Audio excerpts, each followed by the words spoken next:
ഏയ് are you okay? Confident ആയിട്ട് yes പറയാൻ പറ്റുന്നുണ്ടോ? അതോ ആലോചിക്കുകയാണോ ശരിക്കും നിങ്ങൾ ഓക്കെ ആണോ എന്ന്? നിങ്ങൾ ഓക്കെ അല്ല എന്നാണ് ആൻസർ എങ്കിൽ നമുക്ക് സംസാരിക്കാം. ജസ്റ്റ് നിങ്ങളൊന്ന് ആലോചിച്ച് നോക്കുക, എന്താണ് നിങ്ങളുടെ പ്രോബ്ലം? ജോലി ഇല്ലാത്തതാണോ? അതോ നിങ്ങളുടെ ചെറിയ സംരംഭം സക്സസ് ആവാത്തതാണോ? റിലേഷൻഷിപ്പിലോ കുടുംബത്തിലോ ഉള്ള പ്രോബ്ലംസ് ആണോ? പ്രശ്നം എന്ത് തന്നെയായാലും സൊല്യൂഷൻ ഉണ്ട്.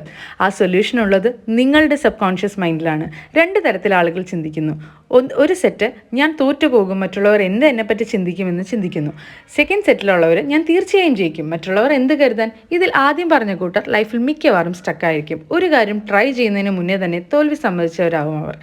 ഇതൊരു മൈനോറിറ്റി അല്ല, മോസ്റ്റ്ലി എല്ലാവരും ഇങ്ങനെയാണ് ചിന്തിക്കുന്നത്. സെക്കൻഡ് സെറ്റിലുള്ള മനുഷ്യർ ഉയരങ്ങൾ കീഴടക്കും. ഇതിൽ നിന്ന് നമുക്ക് മനസ്സിലാക്കാം, എല്ലാം നമ്മുടെ മൈൻഡ് സെറ്റിനെ ബേസ് ചെയ്താണ് ഇരിക്കുന്നത്. ഈ മൈൻഡിൽ ചെറിയ മാറ്റങ്ങൾ വരുത്തിയാൽ നമ്മുടെ ലൈഫിൽ പോസിറ്റീവായ വലിയ ചേഞ്ചസ് ഉണ്ടാകും. The power of your sub conscious mind എന്ന ബുക്കിനെ ബേസ് ചെയ്ത് വരും വീഡിയോസിൽ നമുക്കിത് ഡിസ്കസ് ചെയ്യാം. Thank you. Like, share and subscribe. Follow for more videos.